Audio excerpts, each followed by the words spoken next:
Live from the internet, it's the Dr. Tom the Frog Show!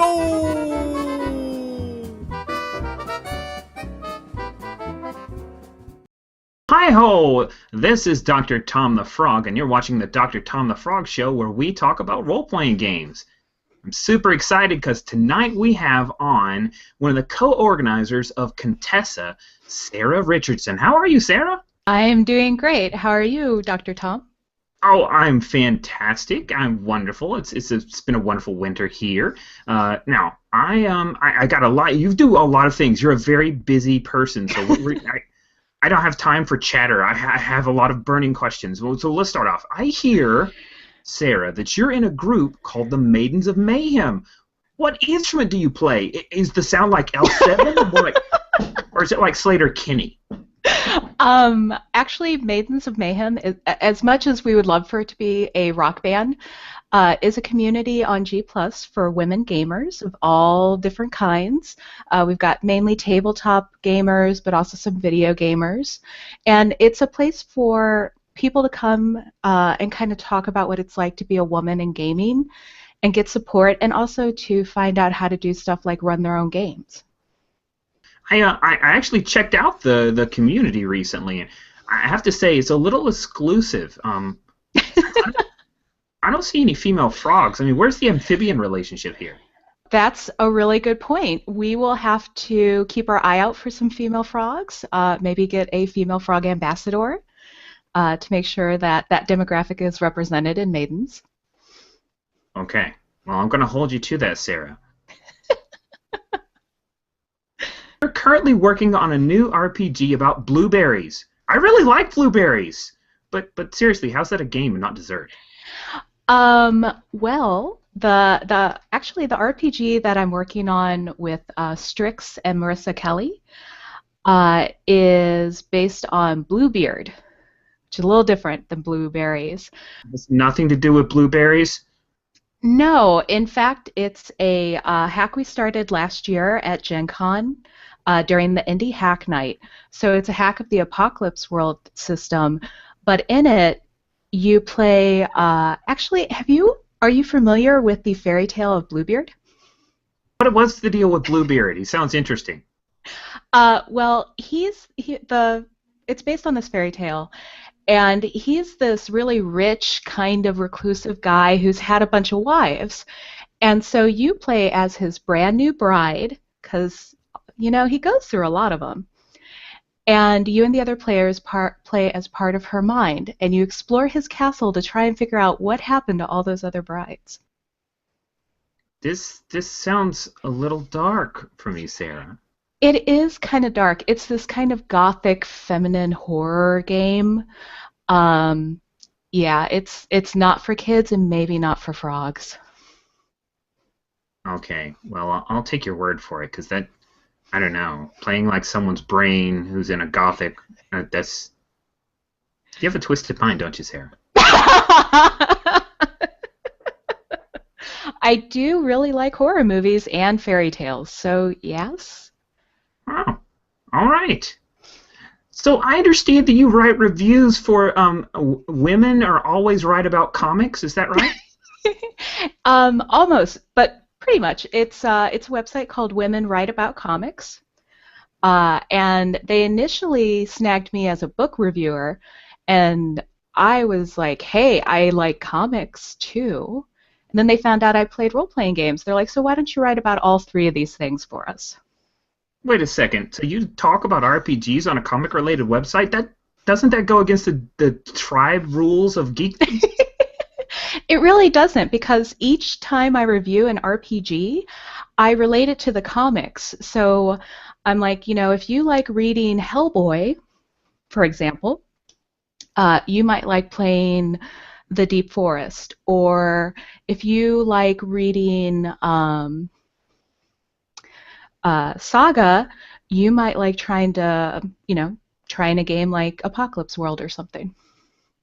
Ooh, Saga and Apocalypse World. That's an interesting combo. I thought you would have went Numenera on that one. Or... That's like a whole article in itself. I would have to say. Now, one thing that I know does go together really well, because I've done it, is Rat Queens and Dungeon World. Rat Queen sounds like a pretty cool comic. Would you say, should I check it out?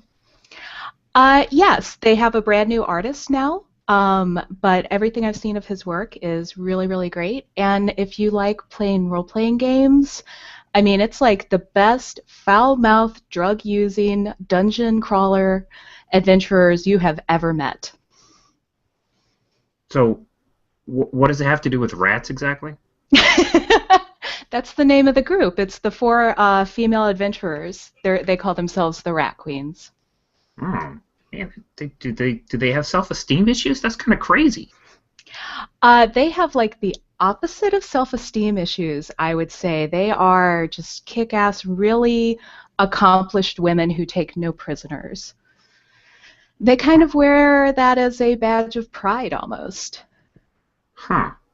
I don't think I'd call myself a rat, but I'll take your word for it. They sound interesting enough. Well, is there maybe a difference between, a frog calling themselves a rat? Yeah, there's definitely some mores along the rat frog spectrum. We don't really see eye to eye. Rodents they pretty much suck.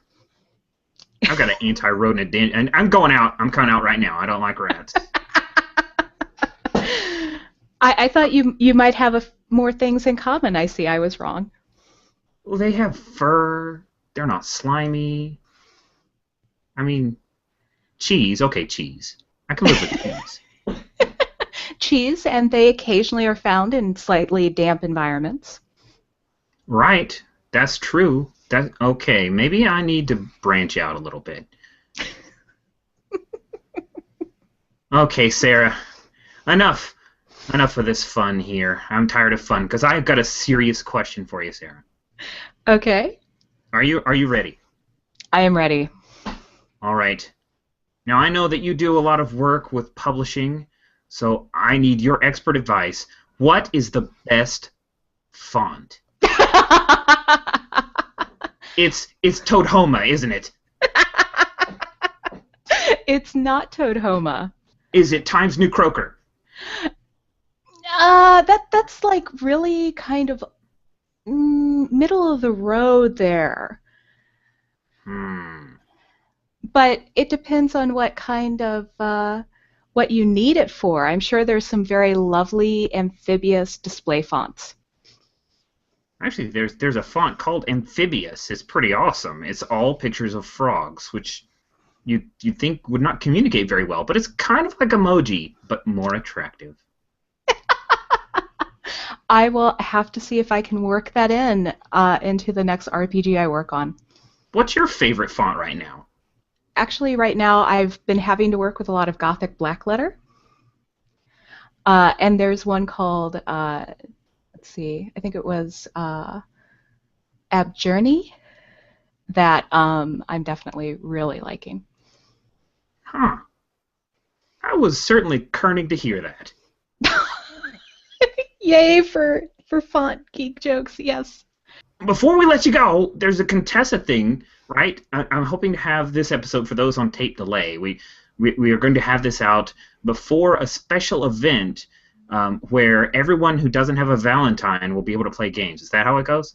Kind of, sorta. It is on Valentine's Day. It's the St. Valentine's Day OSR Dungeon Massacre. So we're doing a dungeon tournament on February 14th online, and anyone can play. Basically, you're going to go head-to-head in this dungeon against other teams, and whoever finds the most gold and kills the most monsters will move on in the competition until we have a final, most awesome dungeon team ever. You know, Sarah, I just can't believe how much energy you have for all the role-playing games and comic stuff. It's been a super pleasure having you on the show, Sarah.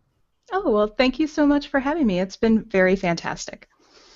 You just watched the Dr. Tom the Frog Show, and we hope that you liked what you saw, yo. But if it was a big waste of your time, well, it's free, so that's not a crime.